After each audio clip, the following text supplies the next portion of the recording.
Number 7 का हल देखेंगे, जो कि क्वेश्चन क्या है आइए देखते हैं। कोई तंबू एक बेलन के आकार का है जिस पर एक शंकु अध्यारोपित है।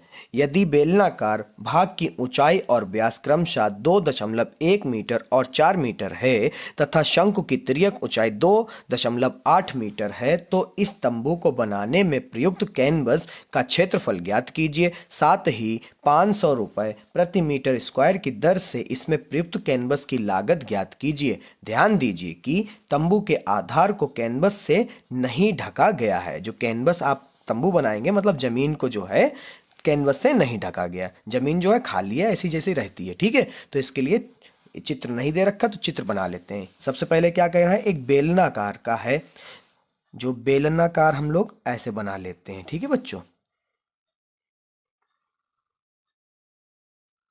ठीक है, ये इसका आधार हो गया, ये जमीन हो गई और ये आपका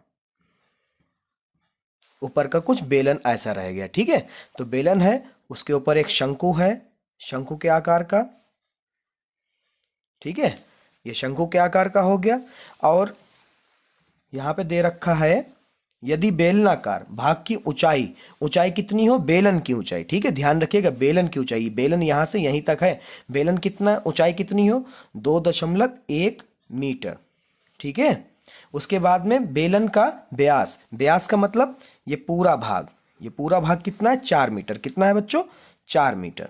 ठीक है, शंकु की तिर्यक ऊंचाई, तिरछी ये तिर्यक ऊंचाई होती शंकु की। ठीक है, शंकु की तिर्यक ऊंचाई कितनी, 2.8 मीटर।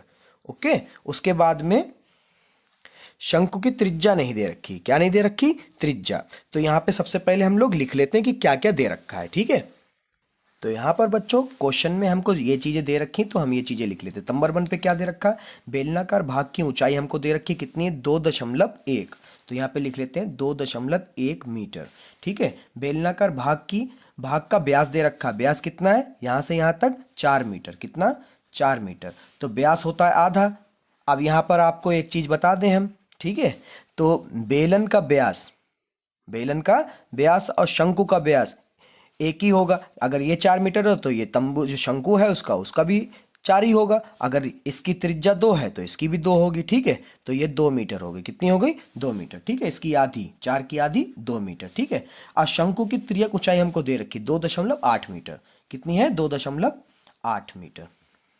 तो यहाँ पे कैनवस का पृष्ठीय क्षेत्रफल निकालने के लिए आप क्या करेंगे, बेलन का जो है पृष्ठीय क्षेत्रफल, बेलन का पृष्ठीय क्षेत्रफल में जोड़ देंगे किसका, शंकु का पृष्ठीय क्षेत्रफल जोड़ देंगे, पता चल जाएगा कि पूरा कितना कैनवस इसमें क्षेत्रफल होगा। ठीक है, तो लिखते कैसे हैं उसको सीख लीजिए बच्चों। ठीक है, तो यहाँ पे लिखने के लिए यहाँ पे सबसे पहले डालेंगे कैनवस का पृष्ठीय क्षेत्रफल बराबर, तो बेलन का पृष्ठीय क्षेत्रफल प्लस शंकु का पृष्ठीय क्षेत्रफल। ठीक है बच्चों, उसमें बेलन का पृष्ठीय क्षेत्रफल पीछे भी अभी लगाया था छठे सवाल में, तो 2 पाई आर एच, इसको याद कर लीजिए। शंकु का पृष्ठीय क्षेत्रफल पाई आर एल। ठीक है, तो दोनों जगह पाई इधर भी है, पाई इधर भी, आर इधर भी है, आर इधर भी है, तो इसको कर लो उभयनिष्ठ, कॉमन कर लो।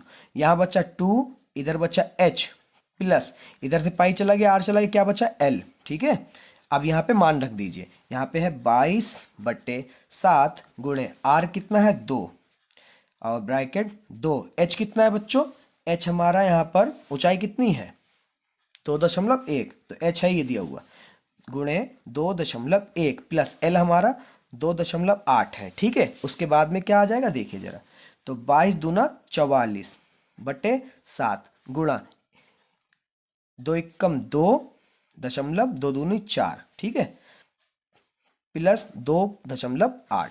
ठीक है बच्चों, तो 44/7 गुणे 4.2 और 2.8 को जोड़ दोगे तो हो जाएगा 7। कितना, 7, 7 से 7 कट जाएगा, कितना आया बच्चों, 44 मीटर स्क्वायर। ठीक है, क्योंकि सब मीटर था इसलिए क्षेत्रफल किस में आएगा, मीटर स्क्वायर। इसमें एक चीज और कह रहा साथ ही, क्वेश्चन को पढ़िए जरा, साथ ही 500 प्रति मीटर स्क्वायर की दर से इसमें प्रयुक्त कैनवस की लागत भी निकालिए। ठीक है, तो यहां पर लिख लो, चूंकि 1 मीटर स्क्वायर की लागत इसको बनाने में कितनी आ रही थी बच्चों?